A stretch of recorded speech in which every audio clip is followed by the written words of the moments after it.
I'm hoping that this has been an inspiration for people to look further than the temporal. Look further than your circumstances. It's not about what's happening to you in this realm. You know, God is trying to do something spiritually. So everything that has happened to me, every experience that I've had walking through this, the fear, because I do not like needles. And I'm going to admit this to you, Derek, that every year since I've started here at the hospital, they make us get a flu shot. And I have some kind of phobia. I've had some kind of fear. And every time I get my flu shot, tears come to my eyes and I just cry. And it's, you know, so the past couple of years, they would come into my office privately. I don't like make a big scene. I'm just very quiet and the tears just come. I just get like this and I just start crying. So I've been trying to overcome this because, you know, there's no fear in love in God. So now I had to go yesterday and get a shot. I'm like, okay. And they gave it to me and I'm ready for today. I'm going to go today and give them my arm and I'm okay with it. It's like these small little things I've just overcome without even knowing it. So we have to overlook our circumstances, okay? Because this is so temporary. It's so temporary and we're so close to the spirit realm and there's so much more going on. And I know that God had me walk through this for a testimony. So, you know, God is in control.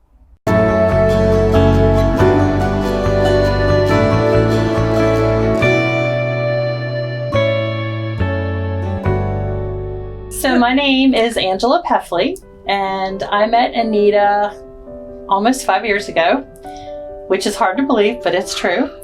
I came to Putnam Community Medical Center as a director of physician relations, and she worked as the MSO.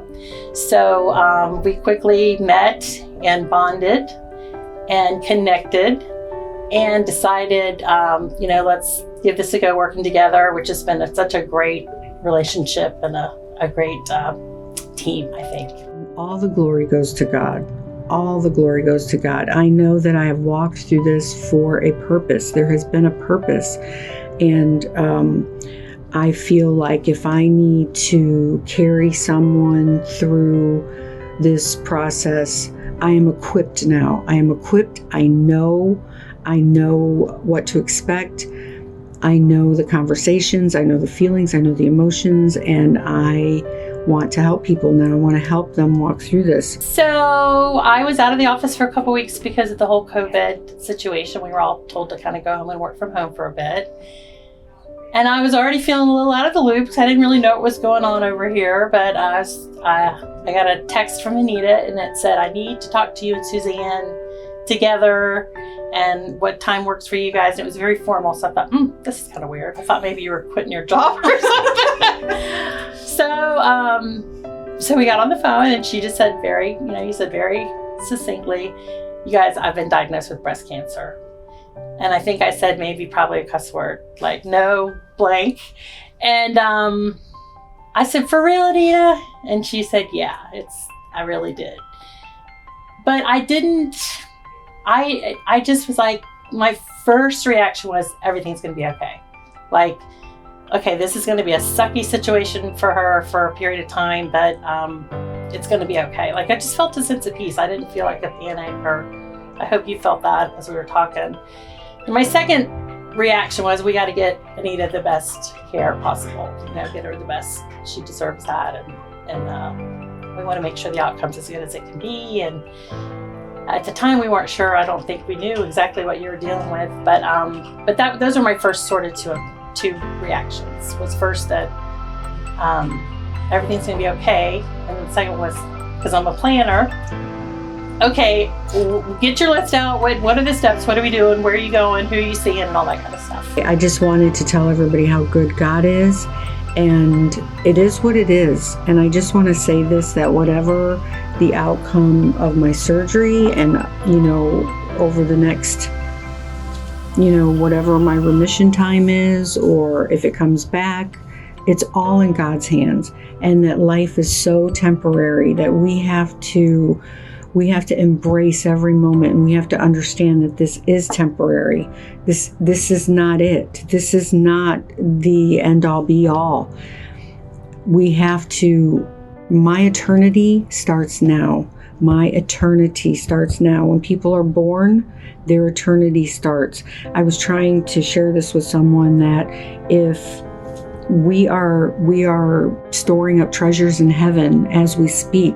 So, you have those people, deathbed confessions, they haven't really been able to store up treasures in heaven. I want my eternity to start now. I don't want to wait until then. I want to know right now that everything I do is for the glory of God. And I'm going to stand before him, and he's going to say, welcome home, my good and faithful servant. Welcome. Come on in. Welcome home. Sit at the table. Feast, sit at my feet. And it's all about that. It's all about understanding that our eternity starts now. Don't hesitate. Don't wait. Don't pass it up, in Jesus' name. So far so good. You've been a trooper, a total trooper.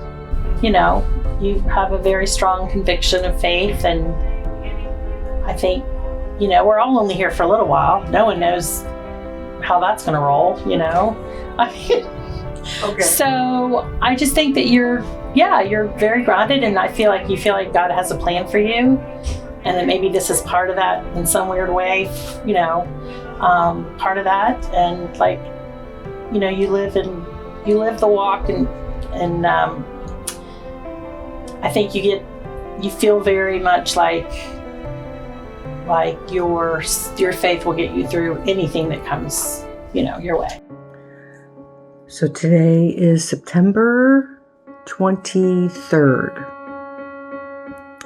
I got diagnosed in March, had 5 chemo treatments, had 2 maintenance chemo treatments, which weren't so bad. My hair is starting to grow back. I'm a little nervous today. I'm going to have my pre-op, my second pre-op. First one was easy, it was registration. This one is, I'm having a couple of procedures done today to prepare me for tomorrow. Tomorrow is my surgery. So I know that it's going to be clean, and I know it's going to be clear because they didn't find anything on the PET scan. I'm just having a moment, and I don't even know what I'm feeling. I'm feeling kind of anxious and nervous, and I don't know what to expect. And this is just, phase 2. So I went through the chemo, I can get through the surgery, and then we can talk about the radiation, and the maintenance. So I have to, next month is breast cancer awareness, and I want to get bracelets, and I want to go jump both feet because that's how I am, and I want to make people aware of Christ, and Christ is your hope for this. And I'm having to encourage myself, but I feel so weak and small on the inside right now. I just love the support that I have gotten through every step of this. And I don't want to take away from, anyone else, and the prayers that I've gotten, the phone calls and the encouragement that have been coming to me, because people remember, and they're genuinely concerned. Now I know what it's like to be on this side.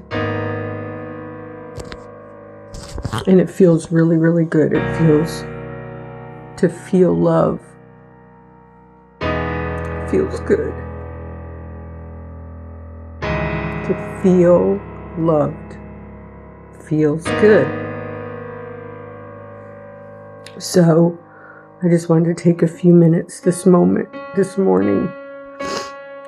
wanted to thank God, and I want to thank everybody for being with me this far. And, I'm going to keep going.